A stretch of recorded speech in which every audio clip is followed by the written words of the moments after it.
We're here in the South American pen at WWT Slimbridge in front of our wonderful flock of Chilean flamingos. And this is quite an exciting year for these birds as we have a clutch of new chicks that have hatched.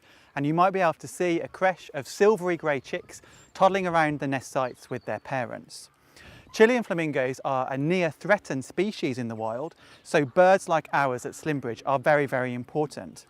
And it's really interesting to look at how they breed and when they breed. Because flamingos live for such a long time, they don't reproduce every year. So in the wild, things that occurred in the past are having a knock-on effect into the future. For example, destruction of nesting sites or collection of eggs, and degradation of habitats that might have occurred in the 1970s, the effects of which are only being seen now.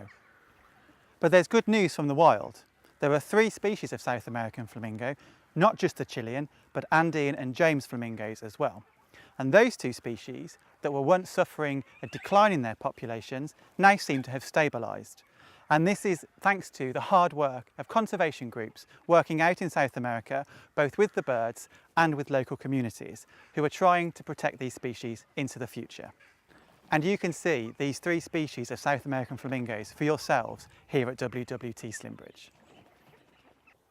So much going on in the bird world at the moment. We're in the middle of the migration season. Wader passage is at its peak, but the winter birds are already beginning to arrive. We've seen a few widgeon and teal behind us here. Those birds breed in the high Arctic of Russia, 2,000 miles away. And just a few weeks ago, myself and Kane Brides were up there, and I'd like to show you a little of what we got up to.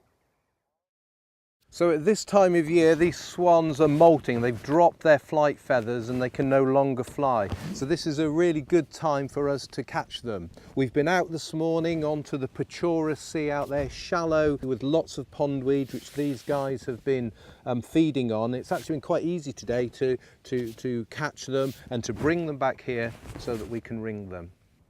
So over the last few days, me and Dave have managed to catch around about 60 Buick swans, 5 hoopers and a few mute swans too. But it's really the Buick swans that we're here to catch and add rings to their legs.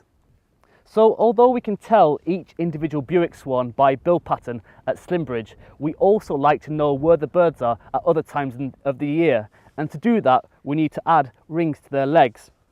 Over the last few years, Buick swans have been on a steady decline. And it's important for us to try and find out as much information as possible about where these birds are, who they're with, so that we can safeguard the future of the Buick swan. And these rings help us to do this. So if you happen to see one of our Buick swans with a coloured ring on over the winter months, we would love to hear from you. The Buick swans and lots of other ducks and geese will be back with us here soon, and who knows, maybe one of those marked birds will turn up and we can see it nice and close right in front of the Peng Observatory. We're here in Slimbridge Tropical House, and the house itself has been here for 50 years. It was built by Sir Peter Scott and supposedly designed on the back of an envelope, but with his artistic flair you can see how he's planted it up, and the rock work, how it's created that real jungle feeling, the hot and humid, moist conditions for the birds and the plants and our visitors to really feel like they're someone else rather than Gloucestershire. So nothing stands still, and as time moves on, the house is going to disappear in this form but be redeveloped into a new walk-in aviary. The Tropical House in its past has hosted many species, and one that people still keep talking about are the hummingbirds.